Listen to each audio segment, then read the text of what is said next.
Ejike is a policy analyst. He joins me now to speak to elections across Africa in 2025. Thank you very much for being here. I mean, attempted coup, successful coup, it's always one issue or the other. What would you say are some of the underlying factors contributing to the decline in democratic values in Africa?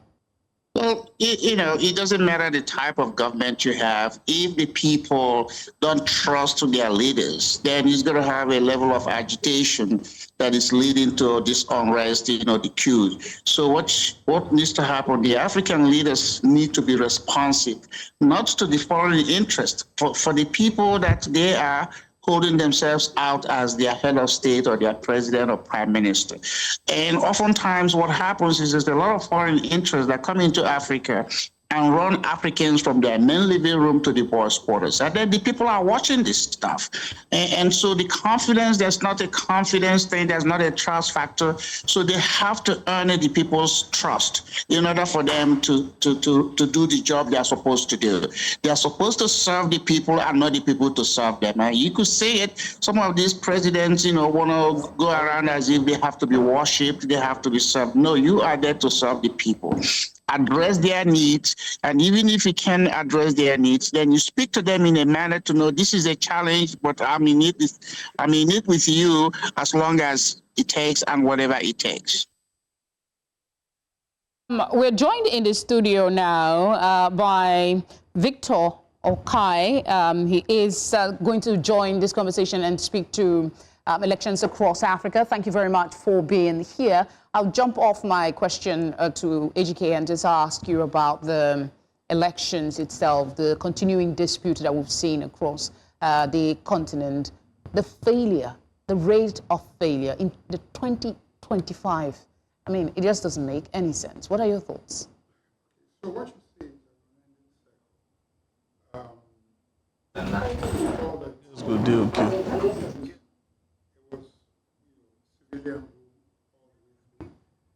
The civilians became, if you like, lords unto themselves.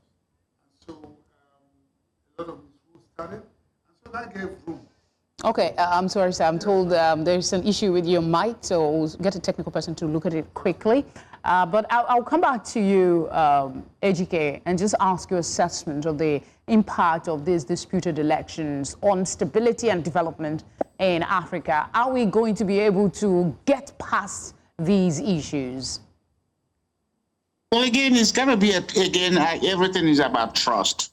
Do the Africans trust their leaders? And then do you even have the system on reporting elections?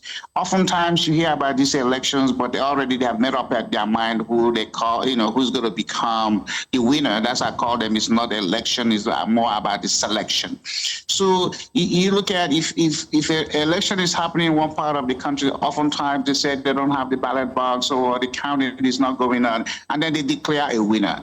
So there are a lot of things that needs to happen, but it's about the people. The people, do they believe in the system that is electing those people that they are now have to depend on or look up to in order to get things done for them?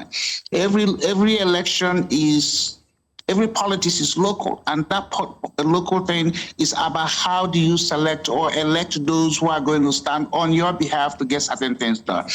Africa hasn't been able to do this. Even before the colonial people, came, villages were electing people to represent them. So now in the modern time, we have abused that opportunity, and that's why you have so many unrest. That's why you have so many agitation. Again, like I said earlier, many African leaders are in bed with foreigners more than they are with their own local people. All right. And now people are beginning to see it. Okay, Dr. Hai. Your thoughts on African leaders being in bed with foreign? Finish your earlier thoughts to the question that I asked you before we went off, and then add to that this being in bed with foreign powers, and if it still continues. Okay, so like I said, there's this unending, circle. At independence, of course, full-blown democracy and all that. And then the civilian regimes or constitutionally had abuse of power in many of these across the This is a bit embarrassing, sir. Yes, the sound is still bad. I apologize sincerely. All right, Ejike, your thoughts on that. Can we move beyond these crises and recreate a democracy that would work for us, despite the many challenges, developmental and otherwise, that we confront? Yes, you can, because it's a human factor. But the thing again is Africans are more interested in building individuals, strong individuals, as opposed to strong institutions. That's why you have presidents in Africa, for instance, Paul Biya in Cameroon, that is, I think globally he's the longest serving president in the world. And then, so the thing is, how do you remove him? The way to remove him, because you don't have institutions that are strong enough to question what he does, so he will end up serving as president for life. And then, or the military will jump in. But then even when the military jumps in, the question is, these are people who are in uniform. These are people from your own particular country. What is their attitude? So you see that even when they wear the abada or the uniform, they are still haven't changed mentally to know that there's got to be a difference. There's got to be a trust. There's got to be a hope. There's, again, when you eliminate the dependency of African leaders to be in bed with foreigners, I cannot say that enough. You look around Africa, who are the people running shows in Africa? You got the Turkish, you have the Indians, you have the Lebanese, you have the Chinese. So what does that say to the African people? You say you want to build capacity, but you're not building capacity with your natives. You're building capacity with these people from other countries who are coming over there, bribing their way into your government and taking and hijacking it for their own benefit. Nobody does that except for Africans. And it's a shame. In 21st century, it shouldn't be.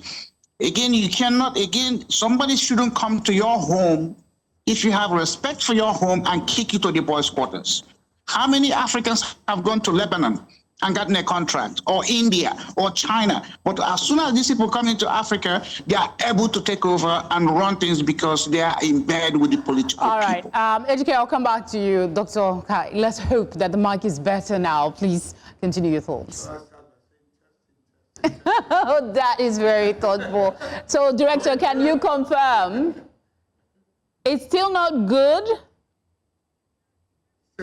Well, more time for me. We apologize. We'll just have to finish the conversation with Ejike. All right. If I speak out louder, would it help? Would you be able to pick it up on a microphone? All right, just talk to us about the implication of the rise of military-led governments in Africa. Well, again, you give example with Nigeria. 6 years after independence, there was a coup, and that wasn't the only one. There were other ones. But again, even if you look at Kenya, for instance, Kenya is one African country that's never had any military coup. But how well is Kenya doing? Because Kenya has had civilian rule since it became independent, but Kenya leaders are weak. They are in bed with foreigners. So it doesn't really matter what the form of government. If you are not responsive to the people, then the people are going to, at some point, begin to have agitation and want to overthrow you. So the Africans have to go back and look at their people. This is your people. I'm so sorry. That's the much time will permit us for this conversation. Thank you for obliging us.